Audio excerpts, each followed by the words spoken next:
have a Massey Ferguson GC1725. We've got a grapple on the front. We've got a loader on the back.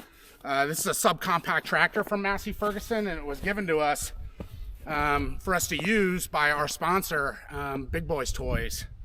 And they have locations in Pomfret Center, Connecticut, and New Boston, New Hampshire. And I went over and talked to Dan Huff, the owner, a few weeks ago, and told him what I had going on and what I was trying to do and everything else. And he goes, yeah, I mean, that'd be great. Well, I'd love to sponsor your channel and give you equipment to use, and you can create content for us, and we can repurpose some of the content that you develop on your channel.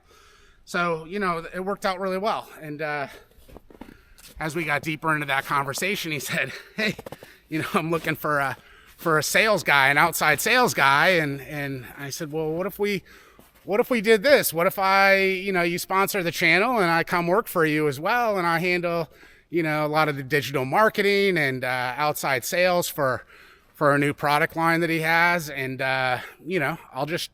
I'll utilize all this equipment on the property and shoot video content, and we can, use it for everything. And, Dan loved the idea. So, now I'm the outside sales and marketing manager for Big Boys Toys for both locations. So, I'm going to give you guys a whole tour of both of our locations in upcoming videos, and show you guys what we deal in. This tractor right here is just a demo that I'm going to utilize for a while and show you guys how nice these Massey Ferguson subcompact tractors are, and the different attachments that you can put on them and the different things you can do with it. We sell a lot of these tractors. They fit the mold for a lot of people. On my property, I think it works great for what I'm trying to do in the short term. But when I get to about 50, 60 hours on this, it will go back, and we're going to bring a larger piece of equipment out here. And stay tuned, because we're going to bring a track loader and an excavator out here as well. So I'll have those for projects too. I'm going to cut some wood because I'm out of wood. It's been cold here in New Hampshire, and we have gone through all of our firewood. I almost 8 cords this winter alone. So I need to start bucking up some lumber and getting stuff split. So that's what I'm going to do today. I'm anxious to use the new grapple on this machine because it will pick up logs, and I think it's going to speed up my efficiency in getting things bucked and split. So let's see what this thing can do.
awesome. And this is what I like to do with it, because, you know, I can cut up logs, I can get all my firewood processed. I'm just trying to get through this last pile, and we got a warm-up coming here in New Hampshire, so I saw tomorrow it's supposed to be in the high 40s, and then 40s the next day. So hopefully I can get all this stuff out of here, and we have enough firewood to last, because I do not want to order any more. So let's get to cutting here.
So yeah, this thing works really well. I mean, I'm totally impressed. Like I said, we had a BX2200 Kubota on the property for a few years, and that worked. I mean, it worked well for what we wanted, but it didn't have front hydraulics or anything. And I mean, these subcompact tractors are amazing. They're versatile. You can put any attachment on it. You know, skid steer attachment, forward hydraulics, PTO. You know, get a backhoe, loader. Loader's easy to get on and off. I mean, there's a variety of different things you can put on these things, and you can be into these units for extremely low money and extremely attractive financing rates. I mean, I think Massey has a 0% deal going on.